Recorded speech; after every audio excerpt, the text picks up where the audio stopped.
All right, folks, early voting began today in Georgia, and Republicans continue their efforts to disenfranchise as many voters as possible. We talked about, of course, last week how Brian Kemp, the Secretary of State, who's also running for governor, is doing his part to try to keep folks from voting. Of course, Stacey Abrams, she's doing all she can as well to fight that. Of course, I talked to her this morning on the Tom Joyner Morning Show, where she was highly critical of what was taking place in Georgia when it comes to early voting. All right, folks, back to our Roland Martin Unfiltered video in just one moment. Now, look, I'm a tech person. I love being able to email stuff and PDFs, you name that. But also, there are times when I have fans who want me to actually personally autograph a photo, which means you got to print it out. Freeprints.com gives you 1,000 4x6 prints every single year straight from your phone for free. You can print photos from Instagram, Facebook, and other sources. Now, very simple. You only pay a small shipping charge, no subscriptions or commitments ever. You can also get other size prints, and the photos are great quality. Now, I know some of y'all might be saying, okay, that doesn't happen. Well, when I went to the White House, one of the ushers there wanted me to autograph a photo. We took a picture, but she didn't have an email, and I had to also go to a store, print the photo out, sign it, and mail it to her. Well, with freeprints.com, I can print it right there from my phone. It'll be shipped to me. They're the #1 rated photo printing app in the world with more than 100,000 5-star reviews. It's available for iPhone and Android. Download for free freeprints.com, and be sure to put in there when you heard about it. Just say Roland. Now it's back to your Roland Martin Unfiltered video. Now check this out, folks. Today, the folks with Black Votes Matter, they've actually been traveling across rural Georgia, talking to people, getting them excited about early voting. And they were actually going to take some people to the polls today, a group of black women who they visited who wanted to travel with them and on the bus to go to the polls. Well, something happened, and that is they got on the bus, but a county official made a call to the senior citizen center and said, take them off of the bus. What the hell's going on? Joining us right now live from their bus tour in Georgia, LaTosha Brown and Cliff Albright, the co-founders of Black Votes Matter. So LaTosha and Cliff, so what was the deal? So y'all are talking to people there. They are excited. They want to be on the bus. Then a phone call is made, and then get off the bus? Yep. That's exactly right, Roland. We were having an incredible time, and folks were literally dancing outside the bus, dancing to some James Brown, Black and Proud, got on the bus, all excited to go vote. Even folks who had already voted were excited just to be on the bus and to be going along with their friends down to go vote. And all of a sudden we got a call of the person, our partner who was coordinating, got pulled off. They got spoken to. They basically said that they had the folks had to come off the bus. That the bus wasn't allowed, we didn't have the proper credentials, or it just wasn't allowed that we bring the folks to the polling place.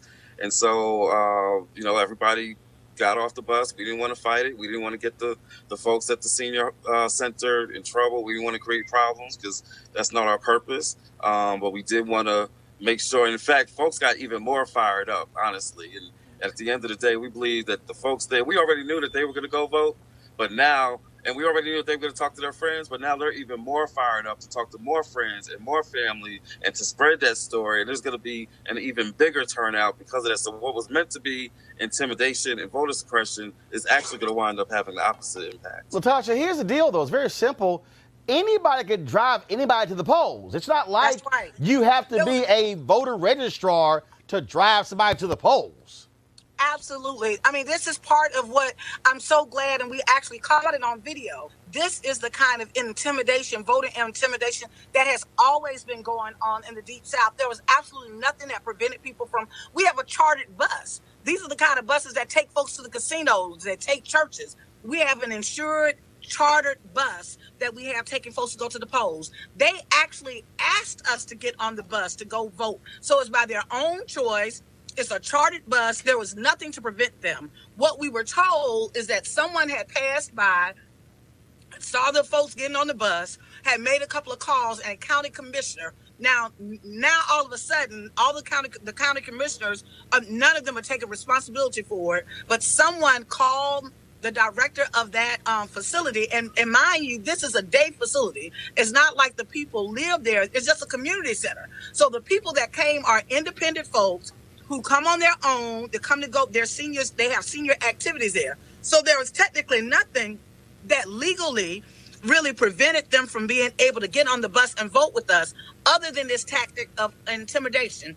Because they go to the center, because the center is important to them, they reached out to the director of the center, and in that process, she said that they couldn't get on the bus. It was their individual voters.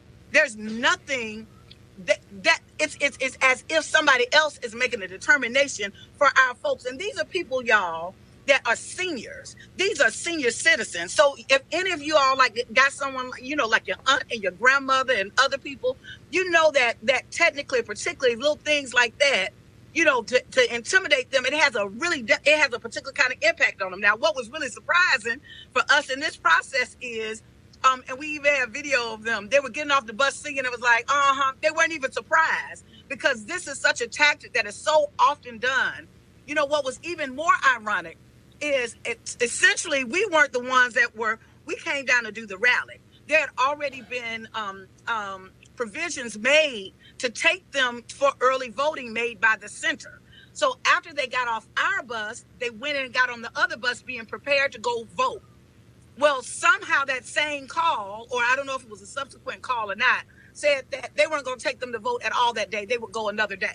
So the entire, all of these seniors that wanted to go early vote, not only were they intimidated or to not vote and go to the polls with us on our bus, but the prearrangements that had been made for them by the center also got canceled.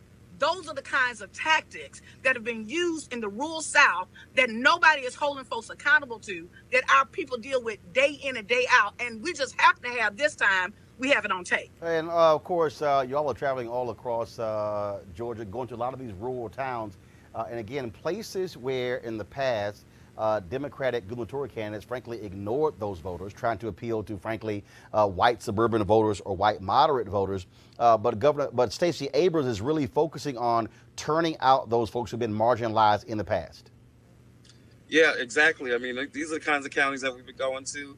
And in fact, right now we're in another similar county. We're in Louisville, Georgia, and we're actually passing by a Stacey Abrams event. And so she's had a very deliberate strategy to pay attention to counties which in the past have just been ignored. And that's been the reaction that we've gotten everywhere that we've gone. It's just been people just saying, thank you. Thank you for not forgetting about us. Thank you for not just going past us on the highway as you're going up and down between the big cities. Thank you for connecting us. Thank you. People just feel isolated. Sometimes it's hard for folks, even just to get materials from candidates, to get push cards or signs. They're completely ignored. Their own activities to try to mobilize the votes are underinvested in. They get no resources to help put canvassers on the ground or tools to do phone banking or texting, whatever it is. Folks are just kind of left out there. And so that's why it's been such a big part of our strategy. It's one of our 5 core beliefs. We say Black voters matter everywhere. And that means in every one of these counties, whether it's rural, urban, whatever it is, if there are Black folks there, then that's where we're going. And we believe that that's really the strategy that Stacey Abrams has been following too. And let me say, even what we saw and we experienced today, that's happening throughout the South. That didn't just happen here, right? Those kind of tactics. It's not just voter suppression. Doesn't just come in the form of the 53,000 registrations that the Brian Kemp is trying to kick out, or the Randolph County where they want to close. On an every day-to-day basis, Black voters are subjected to voter intimidation strategies like we experienced today, or voter suppression tactics, be it legal or illegal. All right, then, LaTosha and Cliff, we appreciate it. Thank you so very much, and keep firing folks up to vote in Georgia, Florida, and other southern states. Thank you. And thank you, Roland. Thank you for this platform, and thank you for allowing us to share our story. We really, really appreciate you being able to provide the platform for us to get our stories out. Thank you. All right. I certainly appreciate it. Thank you so very much.